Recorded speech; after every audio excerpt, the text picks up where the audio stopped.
was roughly about 7:30 or so. We received a call at our office that people at the Northwest Ohio Juvenile Detention were collapsing.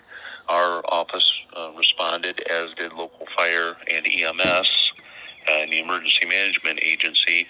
And through investigation, preliminary investigation shows that there was something identified, possibly being fentanyl, that was in the air ventilation system. There were a total of 7 people affected. 4 of them were corrections officers. 3 of them were corrections officers. 4 of them were juveniles. They were taken to area hospitals, and the remaining juveniles were removed from the facility and transported down the road a couple hundred yards to the Corrections Center of Northwest Ohio, which is an adult facility. They were sound and sight separated from the adults as required by law, and they were maintained there until the judges of jurisdictions over the various juveniles could address and arrange what needed to happen next.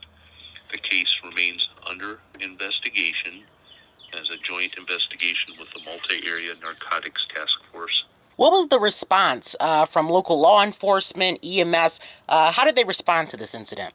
Well, the response was by emergency vehicle, lights, and siren. When we showed up, it was the Williams County Sheriff's Office. We requested assistance from other agencies, which by the time they were able to get around to get troops available, pretty much had the situation under control. But the Stryker Police Department, which was nearby, assisted. You had a variety of area fire departments. You had Bryan Fire Department and Hazmat. You had the Stryker Springfield Township Fire Department, Archbold Fire Department, and their collective emergency EMS units, Williams County EMS, Fulton County, and we just went in and started doing what each of our disciplines takes care of. We did the scene control and management of assisting with the detainees. We had EMS that took care of the sick and or injured people, and the fire department assisted with hazmat and collecting evidence for testing.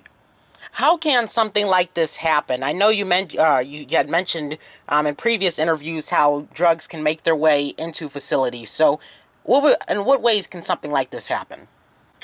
Well, taking from other situations from around the United States, there's a variety of ways that can allow this to happen, whether it was secreted or if somebody, if they had it on them, if it was mailed in. There's just a variety of ways, and we are not sure yet until we get our investigation completed of how this stuff made it into this facility. And how long could the investigation take?